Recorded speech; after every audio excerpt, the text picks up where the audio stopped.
You take any prescribed medication, sir? You got a lot of nerve, honey. This is the Frankie Boyer Show. Isn't she fabulous? It's about getting well. What do I get? And staying well. The Frankie Boyer Show. Getting well. Do you need to throw up? Staying well. Listen.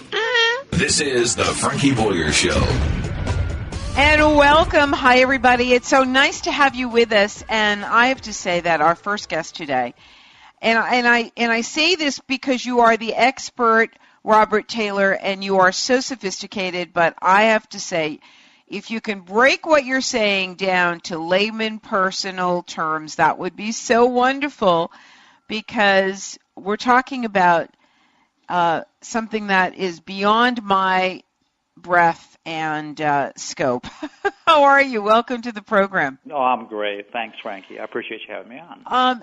Let's talk about the stock market. Let's talk about some ways in which you can help us figure it all out. Yeah. Okay. Well, great. Now, my whole scientific career had to do with figuring out how gravitational fluctuations affected human behavior, and it sounds like a very odd thing, but what I did over the course of about 20 years was empirically prove that I could predict the stock market based on gravitational fluctuations, which have a huge influence on human beings' bullishness or bearishness. So using, this discovery, I was able to forecast the direction of the stock market for weeks in advance, months in advance, and years in advance. So how that correlates to listeners using it is I do have a website. It's X9T.com, and I do post these forecasts live, real time, and I have an historical database that goes back 7.5 years. So give us some examples of what you're talking about gravity affecting the stock market. What do you mean by that? Tell me what that means, because I don't have a clue, Robert. Okay, great. Well, gravity plays a huge role in our lives. Most people don't really understand it. Einstein suggested that gravity was the strongest force in the universe, and most people consider it constant. But in reality, gravity fluctuates due to the interaction of other gravitational forces, such as the moon and the sun and other matter in the universe. These fluctuations influence our physical fitness, our driving habits, anything from our buying processes to eating behaviors, our personal finances, and even our psychological health. So the most important thing to me is it dictates the general direction of the stock market. So gravity is so powerful that it raises the oceans and lowers the oceans, and where each human is sure, we understand that, absolutely. Right. And the effect is remarkably quantitatively evaluated. We can see the effects. Getting down to the exact reason, some scientists suggest that hormonal secretions such as melatonin, which is a sedative type hormone, can cause people to feel a little bit down, a little bit sedated, or a little bit maybe bearish on the stock. Sure, and many of us take products with melatonin to go to sleep at night. Correct. I take a lemon balm and lavender product with a little bit of melatonin, and it's a very lovely formula.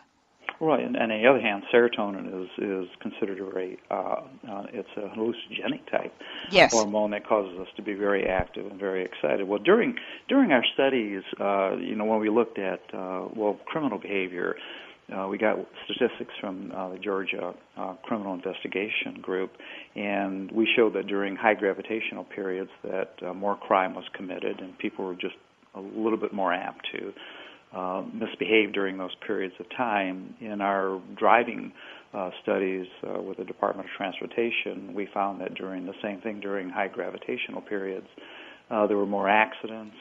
People got ticketed more often. So fascinating, yeah. Well, it's different. Yes. We have the statistics, the exact, getting down to the science that dictates how the human mind works is a little bit more complicated. We do have very good ideas we're working on.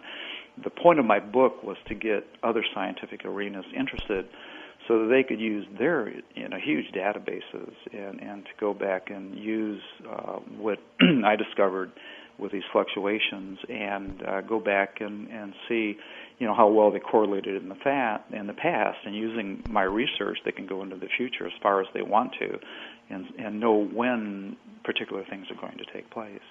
So, for example, when we see the disruption in different parts of the world, can you then know exactly what the market's going to do? No, these are anomalies. What I do is, and with the help of some extremely good scientists, is we put together a program called Zyber9. It's an unusual name.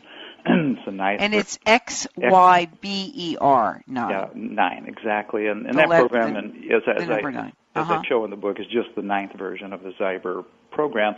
What this does is it takes the gravity values, the measurements at particular points in time every 5 minutes, and it imports, in our case, data from the stock market, and it assesses all this information using an aerospace system identification. This is a little bit boring material, but the end result is it can dictate the direction of the market very accurately, over 83% accurate, for 7.5 years without any decay. And just to give you an example, most experts they don't make it very far. They'll find some kind of cyclicity for a little while, then it dies out and it's gone. But this remains very constant because gravity is constant and very, very measurable. When these anomalies happen, we consider those shocks, and the program that I use with the X9T.com website is it filters these shocks and helps and it adapts the forecast to provide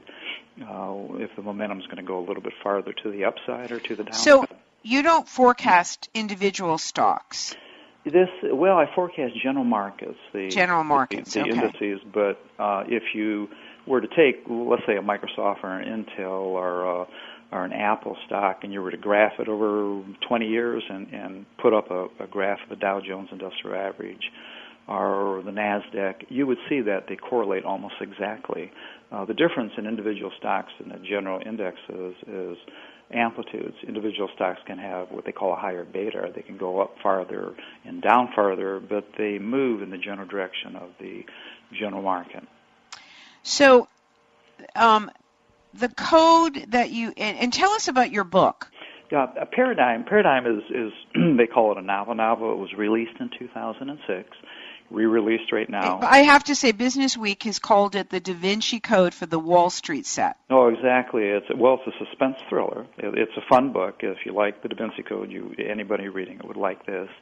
What I did is in the fictional aspect of the book, I had my characters discover what I discovered. That they could predict the stock market and get wealthy, and then the owners of what they discovered finally track them down, and there's murder, and there's intrigue, and it's a worldwide chase, and it's a lot of fun. But my intention of the fictional aspect of the book was to explain to the average reader what gravity was. And I'm remiss in that I didn't, when I first had you come on, I did not tell everyone that you were nominated for the Nobel Prize in economics, and that's really bad of me to have done that because you're obviously a brilliant mind. But I have to ask you, because we don't want to run out of time, and I know everyone is sitting and saying, when is she going to ask him?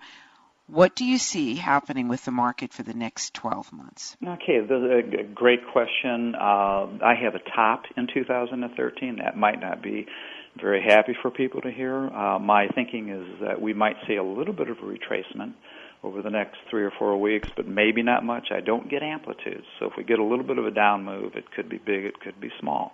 But for the rest of the year, I see a rally from the August-September period up till December or January. Then, unfortunately, I think we're going down for a year. It's so interesting because I have an astrologer that comes on who said the same exact thing. Oh, really? How about that? Okay. Yes. Well, astronomy, astrology, I'm not sure how they correlate, but never studied astrology. But, I'm glad somebody else agrees with me.